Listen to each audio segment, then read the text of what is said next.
လိုက်ဆိုကြည့်ရအောင် adjective Adjective. tall short Tall, short. thick thin Thick, thin. big large small Big, large, small. old young Old, young. clever stupid Clever, stupid. dark bright Dark, bright. interesting boring Interesting, boring. bold lazy addict Bold, lazy, addict. rich poor Rich, poor.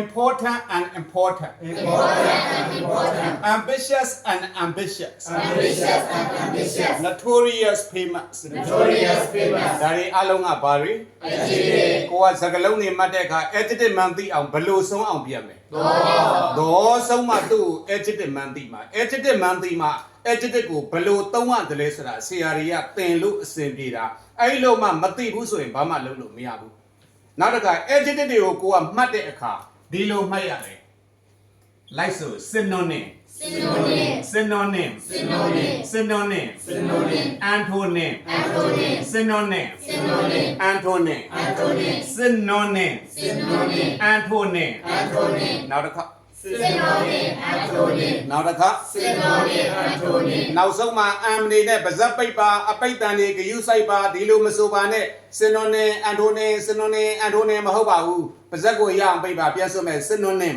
Synonym. antonym Antonym. ပြန်ဆိုပါ Synonym.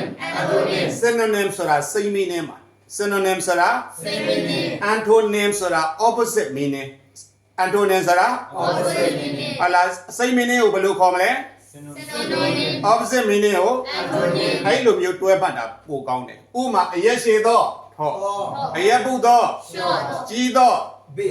သေးတော့ Small. အဲ့လိုမျိုးစန့်ကျင်ဘက်ကိုတွဲပြီးမှတ်မှာ adjective တွေဒီခေါင်းနဲ့ဆွဲနေပါမယ်ပြန်ဆိုကြည့်မယ် synonym Synonym. antonym Antonym. အဲ့တော့ထပ်ပြီးပြန်ပြီးပြောတော့အခုဝါစင်ကဘယ်နှပန်းမြောက်လေ့လာနေတာ Door. ဘာလာတာတော့ Adjective. adjective ကဘယ်လိုအဓိပ္ပာယ်ဆုံးမယ် Door. တော့လို့ဆိုရင်အဲ့ဒါပါတယ် Adjective. adjective တွေမှတ်ရင်ဘယ်လိုမှတ်မလဲ Synonym. Antonym. ပြန်ပြော Synonym. Antonym. ဟာလား white book ကစကားလုံးတွေပြန်ဆိုကြည့်ပါ tall short Tall, short, thick, thin, big, large, small, old, young, clever, stupid, dark, bright, interesting, boring, bold, lazy, active, rich, poor, important and important, ambitious and ambitious, notorious, famous.